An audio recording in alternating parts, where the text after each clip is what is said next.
दोस्तों मेरे पास ये एलईडी टीवी का कार्ड रखा हुआ है। आज की वीडियो बहुत ज़्यादा इंपॉर्टेंट है। अगर आप एक काम सीख रहे हैं या सीखने की सोच रहे हैं एलईडी टीवी का, तो इस वीडियो को पूरा देखना। गारंटी मैं लेता हूँ कि आप इस वीडियो को देखने के बाद 50 से 60% एलईडी टीवी ठीक करना बहुत आसान तरीके से सीख जाएंगे। क्योंकि 100% मैं कभी नहीं कहूँगा, क्योंकि 100% आप किसी भी वीडियो को देख करके एलईडी टीवी नहीं सीख सकते। ये बात सच्चाई है। आज इस वीडियो के माध्यम से हम आपको पूरे एलईडी टीवी के अंदर जो भी ये बोर्ड है, इसके अंदर सेक्शन को समझाएंगे और किस पे कितनी वोल्टेज आती है वो समझाएंगे, और कहाँ पे कितनी वोल्टेज चल करके हमारा क्या चीज काम करती है इसके अंदर, कब हमारी डेड कंडीशन में हमें सबसे पहले बोर्ड में क्या चीज चेक करनी चाहिए, और स्टार्ट कहाँ से करना चाहिए, एंड कहाँ पे करना चाहिए। जरूर नहीं है कि हर बार हमारा एसएमपीएस में दिक्कत आए, अगर डेड है तो जरूर नहीं है कि हमारे इधर दिक्कत आए। मतलब आज बहुत सारे क्वेश्चनों का और बहुत सारे सवाल का जवाब इस वीडियो के अंदर मिलने वाला है, और इस मल्टीमीटर की सहायता से हम इस बोर्ड के अंदर बहुत सारे वोल्टेज को चेक करने वाले हैं। तो चलिए शुरुआत करते हैं। सबसे पहले दोस्तों, अगर आप कोई भी आपके पास इस तरह का सर्किट आता है रिपेयर होने के लिए, ठीक है, इस तरह का अगर आपके पास कोई भी सर्किट आता है, इस तरह के सर्किट को बोलते हैं हम कॉम्बो सर्किट। कॉम्बो सर्किट का मतलब क्या है? पहले एलईडी टीवी में क्या होता था, बहुत सारे बोर्ड देखे होंगे आपने, मल्टीप्लाई बोर्ड आते थे अलग अलग, सप्लाई अलग होती थी, अपना इन्वर्टर सेक्शन अलग होता था, मेन बोर्ड अलग होता था, ओटीकॉन वगैरह अलग होती थी। लेकिन इसमें क्या है, इसी के अंदर एक ही बोर्ड है। मतलब किसी भी एलईडी टीवी के अंदर आपको सिर्फ एक ही बोर्ड लगा मिले, उसी में से सारे कनेक्शन लग रहे हों, उसको हम कॉम्बो बोर्ड बोलते हैं। ठीक है, अब चलिए शुरुआत करते हैं। हम सबसे पहले देखो, यहाँ पे हमारी मेन लीड लगी हुई है। मेन लीड लगाने के बाद मैं इस एलईडी टीवी को कर लेता हूँ ऑन। मैंने इसको सप्लाई दी। जब भी एलईडी टीवी को हम किसी को भी अगर चेक करते हैं टेक्नीशियन के घर पे, मतलब या किसी के भी घर पे, हम सबसे पहले यही चेक करते हैं कि हमारी मेन लीड पे वोल्टेज आ रही है नहीं आ रही है, 220 वोल्ट। मतलब जितनी भी आपने वोल्टेज दी वो वोल्टेज आ रही है या नहीं आ रही है। तो यहाँ पे आप देख सकते हैं 204 वोल्टेज हमारी बिल्कुल प्रेजेंट है। उसके बाद ये सीधी वोल्टेज हमारी क्या होती है कि यहाँ पे फ्यूज लगा होता है, इस तरह का कैपेसिटर टाइप में फ्यूज लगा होता है। ये आप चोकोर टाइप का देख रहे हैं, 3.15 एम्पियर का फ्यूज होता है ये। इससे फ्यूज होने के बाद तुरंत ही हमारी पीटीसी लगता है। पीटीसी के बाद सीधा हमारा ये आ जाता है एमओवी पे, और एमओवी से सीधा हमारा यहाँ पर ये आप पीएफ जो देख रहे हैं, उसके बाद ये फिल्टर कॉयल देख रहे हैं, और फिल्टर कॉयल से सीधा हमारे ब्रिज रेक्टिफायर पे वोल्टेज। और ब्रिज रेक्टिफायर जो यानी कि ये जो हमारे चार डॉट लगे, इनके बीच में आपको यही वोल्टेज जो आपको यहाँ मिलेगी वही वोल्टेज यहाँ मिलनी चाहिए। तो आप देखेंगे 202 वोल्टेज बिल्कुल प्रेजेंट है, यहाँ पे हमारी वोल्टेज आ रही है। इसका मतलब क्या है कि हमारा जो इनपुट सेक्शन है, इसे बोलेंगे हम इनपुट सेक्शन यहाँ तक, यानी कि जहां तक आपको ब्रिज रेक्टिफायर का जो सेक्शन होता है इसे हम इनपुट सेक्शन बोल देते हैं। ये हमारा इनपुट सेक्शन होता है। आप यहाँ पे देखेंगे 220, मतलब जितनी वोल्टेज यहाँ पे आप दे रहे हैं, ये पॉइंटर माइनस, इधर का हमारा माइनस, इधर का हमारा प्लस, इधर का प्लस, इधर का माइनस, ये हमारा एक है और ये हमारा एक है। यानी कि मेन लीड का एक पॉइंट यहाँ पे आया और एक पॉइंट यहाँ आया। ये फिल्टर कॉइल इसलिए लगी होती है, मान लीजिए अगर आपकी इनपुट में कोई भी फ्लिकरिंग या फ्लक्चुएशन होता है स्पार्किंग का या किसी भी स्पाइक का, तो वो यहाँ पे पीक पॉइंट, मतलब वो फ्रिक्वेंसी यहाँ पे जीरो, मतलब लो होकर के फ्रिक्वेंसी यहाँ तक लो ही आएगी। उसके बाद में हमारी यहाँ पे वोल्टेज एकदम प्योर आएगी, एसी वोल्टेज। अब ये एसी वोल्टेज जैसे यहाँ पे हमारा ब्रिज रेक्टिफायर ये जो लगा होता है यहाँ पे, यानी कि ब्रिज रेक्टिफायर की ये की जगह डायोड हो सकते हैं, तो तुरंत क्या होता है, अगर हमारी ये दो पॉइंट यहाँ पर हैं तो यहाँ पे दोनों पॉइंटों पे सेम वोल्टेज मिलेगी। आपको देखा हूँ यहाँ बीप आएगा, देखिए ये बीप आ रहा है, और यहाँ पर भी आपको बीप मिलेगा देखने को। ठीक है, अब यहाँ पे पॉजिटिव है क्योंकि यहाँ पे आप देख सकते हैं यहाँ पे पट्टी साइड है, तो यहाँ पे दोस्तों आपको एनोड साइड और यहाँ कैथोड। ये देखिए यहाँ पे आपको डीसी के वोल्टेज मिलेंगे। यहाँ पे कम से कम भी 40-50 वोल्टेज आपको एक्स्ट्रा मिलेंगे। यहाँ पे 80 वोल्टेज फालतू मिल रहे हैं, वहाँ 202 वोल्टेज थी, यहाँ पे आप देखेंगे 202 वोल्टेज है, 202 5 4 के आसपास, और यहाँ पे हमें 80 वोल्टेज फालतू मिल रहे हैं। अब आप सोचेंगे कि 80 वोल्टेज फालतू क्यों मिल रहे हैं, मैं आपको बता देना चाहता हूँ। ये आप यहाँ पे पॉजिटिव देख रहे हैं, ये पॉजिटिव वाली लाइन है, और यहाँ पे ये जो फिल्टर कैपेसिटर लगे हुए हैं इनकी इसमें भी निगेटिव पॉजिटिव होता है। आप यहाँ पे देखेंगे ये जो दोस्तों कैपेसिटर है, आप यहाँ पे देखेंगे इधर कोई भी लाइन नहीं है, और इधर की आप तरफ आप देखेंगे तो यहाँ पे हमारे कैपेसिटर में एक लाइन है सफेद सी, ये वाली। तो ये जो आपके कैपेसिटर के दूसरी तरफ जो लाइन है ये हमारे इस निगेटिव से जुड़ी होती है। मैं आपको दिखा देना चाहता हूँ। यहाँ पे इसे मैंने नीचे लौटाया और यहाँ पे मैं चेक करूंगा तो यहाँ पे बीप साउंड आएगा। यहाँ पे आप देखेंगे बीप आएगा। यहाँ पे दो कैपेसिटर लगे हुए हैं। अगर दोस्तों ये जो कैपेसिटर है हमारे, अगर हमारे ये 450 वोल्ट के होंगे, तो ये कैपेसिटर हमारे दोस्तों सीरीज में नहीं लगे होंगे, पैरेलल में लगे मिलेंगे। यानी 450 वोल्ट होगा तो ये हमारे दोस्तों पैरेलल में लगा मिलेगा, तो यानी कि इसका निगेटिव एक होगा। तो चलिए देख लेते हैं।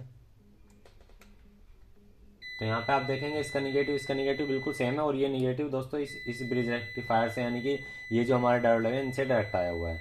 और यहाँ पे जो ये पॉजिटिव है तो इसका पॉजिटिव और इसका पॉजिटिव आपको देखने को बिल्कुल सेम मिलेगा, आप यहाँ पे देख सकते हैं। और ये पॉजिटिव इससे आया हुआ होता है, यानी कि ये जो यहाँ से निगेटिव निकला और यहाँ से पॉजिटिव पास हुआ, यहाँ से पॉजिटिव पास हुआ, यहाँ से निगेटिव पास हुआ, ये सीधा हमारे ब्रिज रेक्टिफायर से इनके पास आए, यानी कि ये जो डायोड बना हुआ है ब्रिज इनका, ये सीधा हमारे फिल्टर कैपेसिटर पे आएगा और ये फिल्टर कैपेसिटर पे यहाँ पे वोल्टेज हमें डीसी की मिल जाएगी 297, और यहाँ पे उल्टी है तो यहाँ पे हमारी सीधी है 297.5। तो हमारा ये होता है दोस्तों हमारा इनपुट सेक्शन में ब्रिज रेक्टिफायर सेक्शन, इसको बोलते हैं ब्रिज रेक्टिफायर सेक्शन, यानी कि फिल्टर सेक्शन बोल सकते हैं। उसके बाद ये जो फिल्टर सेक्शन की जो वोल्टेज होती है सीधी हमारी पीडब्ल्यूएम आईसी लगी होती है, यहाँ पे आप 6 पिन की आईसी देख रहे हैं, ये पीडब्ल्यूएम 6 आईसी 6 पिन की। उसके बाद ये वोल्टेज जो इस आईसी से ट्रिगर करा करके इस मॉसफेट पे जाते हैं, जो कि एक हमारा एन चैनल का मॉसफेट होता है। इसको मैं चेक करने की विधि बताता हूँ आपको। सबसे पहले कैपेसिटर को डिस्चार्ज करना है, यहाँ से बंद कर दिया मैंने। अब यहाँ पे आप देखेंगे ये हमारा मॉसफेट इस तरह से लगा हुआ, उल्टा लगा हुआ है, यानी कि उल्टा लगा हुआ है तो पिन नंबर 1 गेट होगी, दूसरी हमारी ड्रेन होगी, फिर सोर्स होगी। तो हमारे यहाँ पे ड्रेन टू सोर्स चेक करनी है आपको, ठीक है। तो हम यहाँ पे ड्रेन टू सोर्स इस तरह से चेक करेंगे। देखो यहाँ पे हमारा ये जो मॉसफेट है वो बिल्कुल ओके है। अगर हम इसे पलट के चेक करेंगे तो इस पे यहाँ पे रीडिंग दिखाया है, कुछ वोल्टेज की रीडिंग दिखा रहा है, वो हमारे इसमें कुछ वोल्टेज रुकी हुई है इसलिए दिखा रहा है, कोई दिक्कत नहीं है। अब यहाँ पे दोस्तों जो हमने वोल्टेज चेक करी थी ना, वो वोल्टेज हमारी सीधी यहाँ पे आती है, वो हमारी पुल डाउन करा करके हाई फ्रिक्वेंसी में वो इस एसएम ट्रांसफार्मर को पहुंचाता है। जब इस एसएम ट्रांसफार्मर से आउटपुट होती है तब हमारी आउटपुट निकलती है। तो हमारे जितना भी ये सेक्शन होता है ना, इसे हम बोलते हैं हॉट सेक्शन। यहाँ पे देखो ये जो लाइन बनी हुई है, ये लाइन गई और ये लाइन सीधा हमारी यहाँ अंदर पास होकर के यहाँ पे तक आ गई, इतना यानी कि हॉट सेक्शन है। यहाँ पे लिखा हुआ है हॉट सेक्शन। हॉट सेक्शन का मतलब होता है जहाँ पे हाई वोल्टेज होती है, जहां पर आप हाथ नहीं लगा सकते जिससे कि आपको करंट लग सकता है। अब जैसे को कहते हैं ना एलईडी टीवी को, देखो यहाँ पे लिखा हुआ होता है, यहाँ पे वार्निंग लिखा होता है please don't open this back cover our self in the order prevent electric shock. ये कह रहा है कि आप बैक कवर को खोलने से पहले इसमें ये पहचान लें कि इसमें करंट कहाँ पर है। तो यहाँ पे जो हॉट सेक्शन लिखा हुआ है ना, ये हॉट सेक्शन जो लिखा हुआ है इतना एरिया होता है जहाँ पे हमें करंट लग सकता है। और यहाँ पे लिखा इधर की तरफ होता है कोल्ड सेक्शन, यहाँ पे लिखा हुआ है कोल्ड सेक्शन। कोल्ड सेक्शन का मतलब यहाँ पे लो वोल्टेज है, वहाँ पे हाई वोल्टेज है। आपको उधर की तरफ कोई सी भी पोर्शन पे आपको हाथ नहीं लगाना, वहाँ पे आपको 100 के 100% करंट लगेगा अगर आप नहीं जानते हैं। इधर की तरफ आपको करंट नहीं लगेगा, इधर आपको कोल्ड सेक्शन होता है। हालांकि कुछ हाई प्रोफाइल की एलईडी होती हैं जैसे कि 55 इंची 50 इंची, उनमें ज्यादा वोल्टेज होता है, उसमें करंट लगने की संभावना रहती है। यहाँ पर बैकलाइट सेक्शन पर भी बता देंगे। तो ये जो जितना भी हॉट सेक्शन होता है ये हमारा प्राइमरी बोलते हैं, इसको बोलते हैं प्राइमरी सेक्शन। जब आपका प्राइमरी सेक्शन बिल्कुल ओके होगा तभी आपका सेकेंडरी सेक्शन ओके होता है। तो प्राइमरी सेक्शन के बाद हमने जैसे ये मॉसफेट चेक कर लिया, तब हमारे यहाँ पे तक बिल्कुल ठीक है हमें, यानी कि ये आपकी बीप नहीं आ रहा है। यहाँ पे ड्रेन टू सोर्स बीप नहीं आना चाहिए। इस तरह से अगर हम चेक करते हैं ड्रेन टू सोर्स बीप नहीं आना चाहिए। हम इसे डायोड मोड पे अगर चेक करेंगे तो हमें बीच में लगानी पड़ेगी ब्लैक प्रोब, और यहाँ पे हमें दोस्तों लगानी पड़ेगी पिन नंबर 3। तो यहाँ पे देखेंगे, ये देखिए हमारा कोई भी बीप नहीं आना चाहिए। ये 500 कुछ रीडिंग आ रही है ब्लैक वाला बीच में, और ये ड्रेन टू सोर्स हम वोल्ट इसे चेक करते हैं। और ड्रेन टू मतलब यहाँ पे हमारा यहाँ पे गेट हो गया या ड्रेन या सोर्स। तो जो ड्रेन है और गेट के बीच में आपको कोई भी रीडिंग नहीं देखने को मिलनी चाहिए, जैसे यहाँ पे नहीं मिल रही, देख सकते हैं। तो अगर यहाँ पे रीडिंग मिलती है ओपन सर्किट में दोस्तों हमारा मॉसफेट खराब है। अब उसके बाद में दोस्तों अगर हमारा आपने ये सारी चीज चेक कर ली, उसके बाद यहाँ पे ये जो एसएम ट्रांसफार्मर लगा होता है, यहाँ पे आपको ये जो एसएम ट्रांसफार्मर लगेगा इसमें आपको 4 लाइन मिलेंगी जो कि पीसीबी में कनेक्ट होगी। आपको दिखा देना चाहता हूँ, देखो ये पीसीबी में कनेक्ट नहीं है, ये ओपन है कर पिन। यहाँ पे ये और ये पे एक रीडिंग आएगी और ये पे एक रीडिंग आएगी, क्योंकि यहाँ ऑक्सिलरी वाइंडिंग होती है, यहाँ पे नॉर्मल कॉमन वाइंडिंग होते हैं जो कि इस डायोड को चार्ज करा करके यहाँ पे फीडबैक लेता है इस कैपेसिटर पे। तो यहाँ पे ये जो 2 पॉइंट है, यहाँ पे लो वोल्टेज आती है और यहाँ पे हाई वोल्टेज आती है, जो कि दोस्तों सीधा मॉसफेट होता है। तो अब मैं आपको दिखा देना चाहता हूँ, इसको मैं अगर यहाँ पे टेस्ट करूंगा तो यहाँ पे हमारी बीच बिल्कुल 0 आएगी। अगर मैं इसे यहाँ पे कंटिन्यूटी पे चेक करूंगा ना तो यहाँ पे बीप आएगा,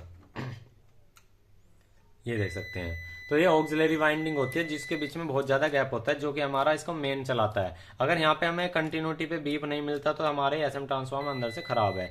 अब यहाँ से आप देखेंगे इस पे कोई बीप नहीं मिलेगा, यहाँ पे देख सकते हैं बीप नहीं मिलेगा, यहाँ पे कुछ रीडिंग दिखा रहा है जो कि ऑन बोर्ड है। अब यहाँ पे इस पे बीप मिलेगा ये देख सकते हैं। तो यहाँ पे ये 2 पिन एक और ये 2 पिन एक। तो दोस्तों यहाँ पे हमारी ये एसएम ट्रांसफार्मर बिल्कुल परफेक्ट है इस तरह से। तो यहाँ पे एसएम ट्रांसफार्मर इस तरह से आप चेक कर सकते हो। ये हमारा ट्रांसफार्मर बिल्कुल ओके है। अब आ जाते हैं हमारे कोल्ड सेक्शन की तरफ, यानी कि हमारे इधर का सेक्शन बिल्कुल परफेक्ट है, कोई दिक्कत नहीं है। ठीक है, अब यहाँ पे दोस्तों आपने ये तो हो गया चेक करने का तरीका हॉट सेक्शन। अब कोल्ड सेक्शन चेक करने का क्या तरीका होता है, इसको बोलते हैं हम सप्लाई का प्राइमरी सेक्शन। ठीक है, प्राइमरी का मतलब प्रथम यानी कि पहली श्रेणी, और द्वितीय श्रेणी है यानी कि ये जो आपका एसएम ट्रांसफार्मर लगा हुआ है यहाँ पे हाई वोल्टेज आई, अब लेकिन यहाँ पे लो वोल्टेज होगी।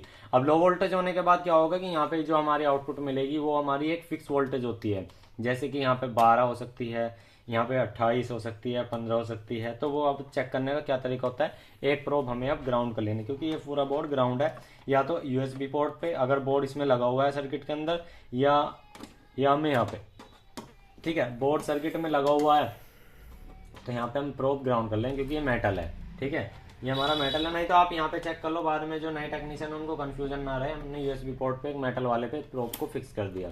यहाँ पे अब आ जाएंगे। अब हमें दोस्तों सबसे पहले जो इसकी सेकेंडरी सेक्शन है, सेकेंडरी सेक्शन का मतलब कोल्ड सेक्शन। कोल्ड सेक्शन में क्या होता है, आप यहाँ पे देखेंगे दोस्तों, इसमें ट्रांसफार्मर में कितने वायर निकले हैं, 1 2 3 4। अब हमें इन पे चारों पे बीप मिलेगी, क्योंकि हमने ग्राउंड कर लिया। तो यहाँ पे आप देखेंगे पहले पे बीप, दूसरे पे बीप, तीसरे पे बीप और चौथे पे बीप। तो हमारा ये ट्रांसफार्मर जो है बिल्कुल परफेक्ट है, कोई भी दिक्कत नहीं है। उसके बाद यहाँ पे हम देखेंगे ये जो हमारे यहाँ पे दो ये लगे हुए हैं, आपको लग रहा होगा कि ये मॉसफेट है, ऐसा नहीं है, मॉसफेट नहीं है, ये डायोड है। आप यहाँ पे देखेंगे इसका पिन नंबर 1 और 3 इसकी जो है आपस में मिली हुई है, और यहाँ पे बीच वाला जो है वो उससे हमारी आउटपुट आती है। तो चलिए हम सेट को ऑन कर लेते हैं।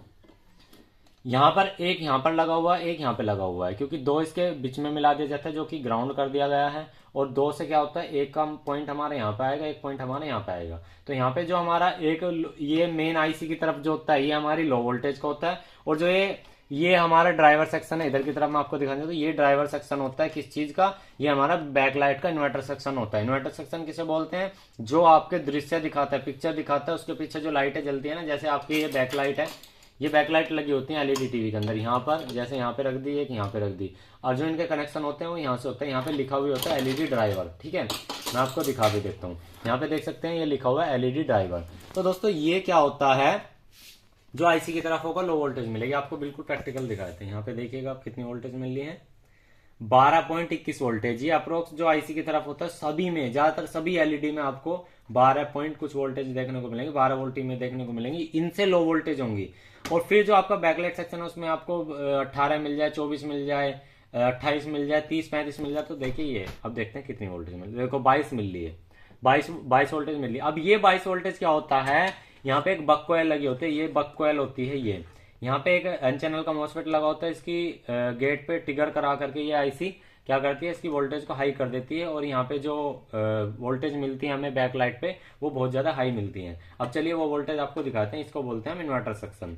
इन्वर्टर सेक्शन की हमें सबसे पहले वोल्टेज कितनी मिलनी चाहिए, पहले सबसे पहले जो स्टार्टिंग होती है इन्वर्टर सेक्शन की पहचान क्या होती है, जहाँ पे आपके बैकलाइट का ये जो कार्ड बैकलाइट का यहाँ पे लिखा होता है एलईडी ड्राइवर, या बैकलाइट का जहाँ भी कनेक्शन होता है, यहाँ पे एक पीडब्ल्यूएम आईसी और साथ में ये बक कॉइल लगी होती है, वो जिसमें बहुत ज्यादा कॉपर होता है और ये हाई वोल्टेज बनाती है। तो सबसे पहले इसकी स्टार्टिंग कैसे करते हैं, प्रोब एक ग्राउंड पे करेंगे, इसकी जो मेन इनपुट वोल्टेज है, क्योंकि सबसे पहले जो वोल्टेज है वही आनी चाहिए, उसके बाद ही हम आगे चेक करेंगे। तो पहली वोल्टेज आप देखेंगे यहाँ पे 22 वोल्टेज मिल रहे हैं।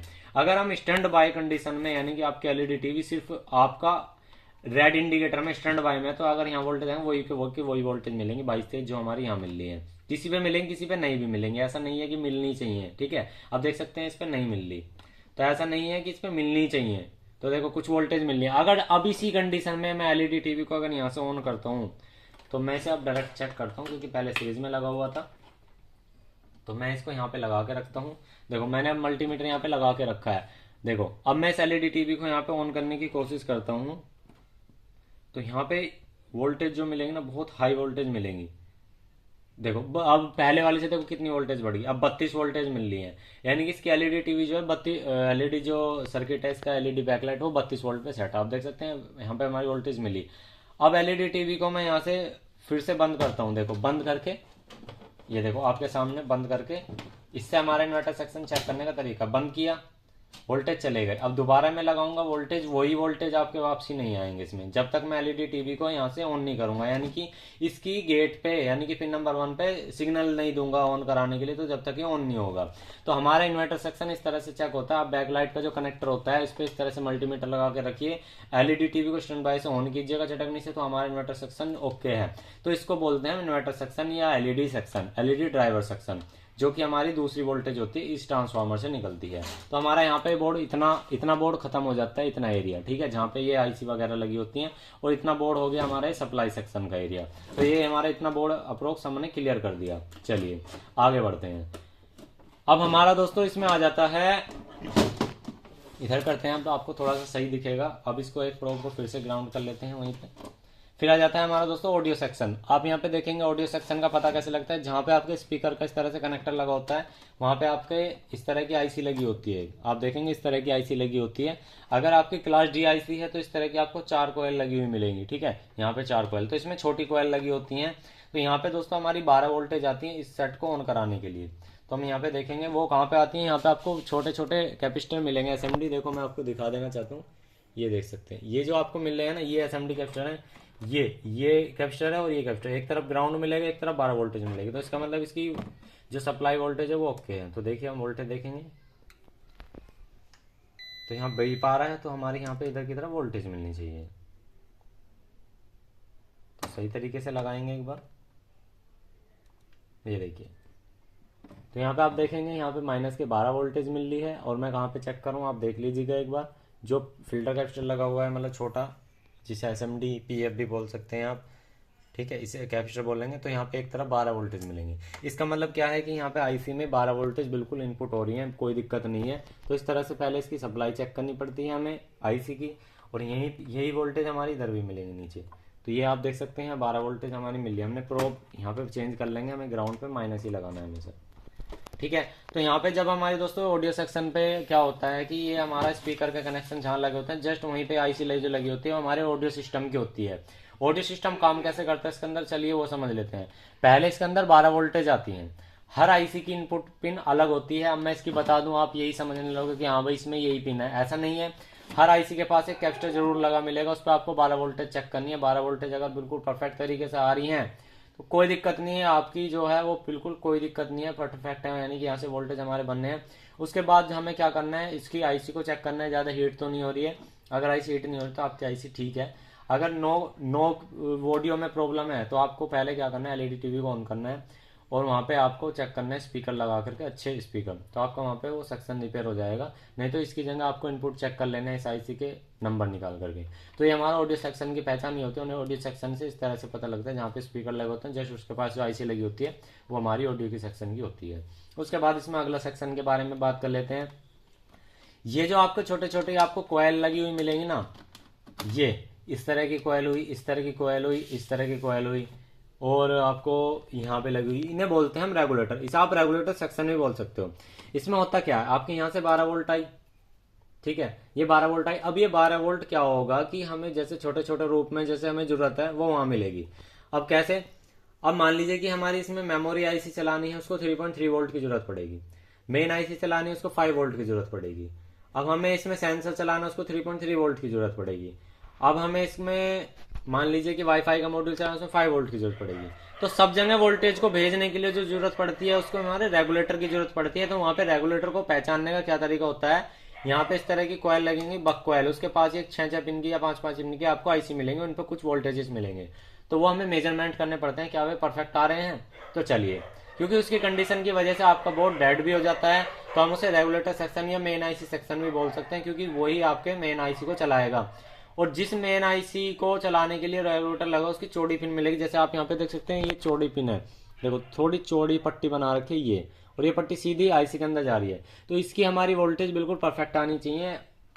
ये देखो, ये वोल्टेज हमारी स्टैंड बाय में रहती हैं कुछ वोल्टेज, जैसे कि अब देखो यहाँ पे मैंने ये रोक करके रखा। अब मैं एलईडी टीवी को अगर यहाँ ऑन करूंगा तो कुछ वोल्टेज मिलेंगे मुझे। देखो जैसे ही मैंने एलईडी टीवी को ऑन करने की कोशिश करी तो यहाँ पे वोल्टेज चेंज होगा, यहाँ पे 1.1 वोल्टेज मिले हमें, ठीक है। चलिए पूरा प्रॉपर ऑन करके देखते हैं। देखो अब मैं इस एलईडी टीवी को दोबारा बंद करता हूँ, ये देखो मैंने बंद कर दिया, तो वोल्टेज हमारे कुछ देर तक रुके रहेंगे, फिर वापसी में हमारे जीरो हो जाएंगे वहाँ पे। तो यहाँ पे आप देख सकते हैं 1 पॉइंट कुछ वोल्टेज हमारे आ रहे हैं इसमें, ठीक है।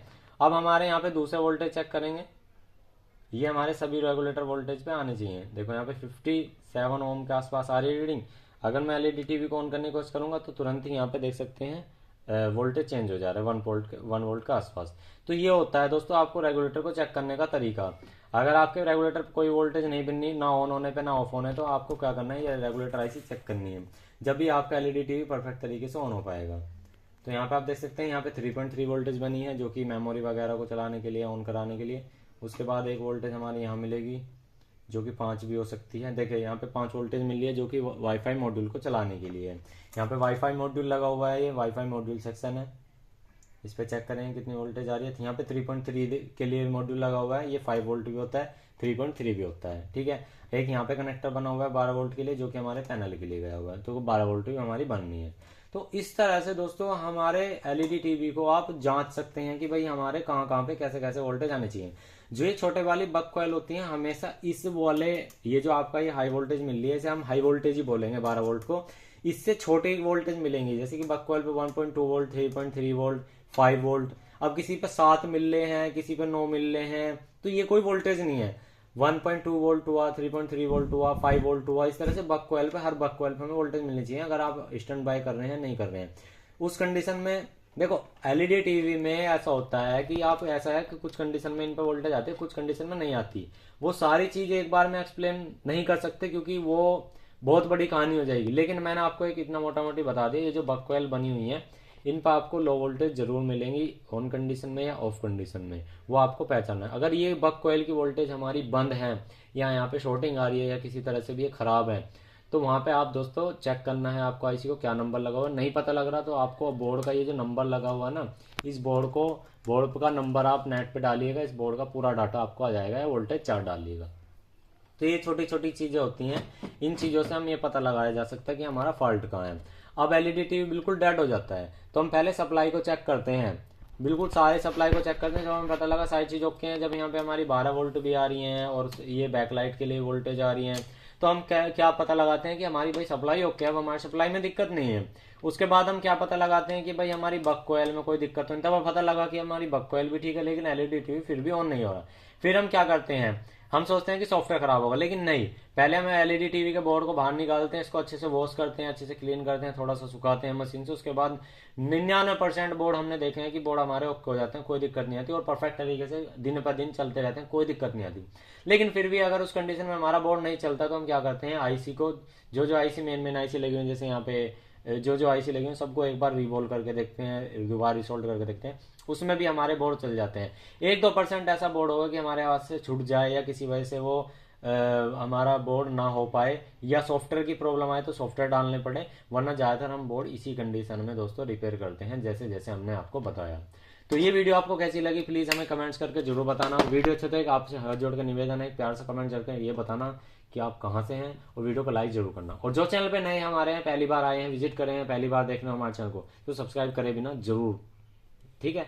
तो मिलते हैं नेक्स्ट वीडियो में। जय हिंद, जय श्री राम दोस्तों।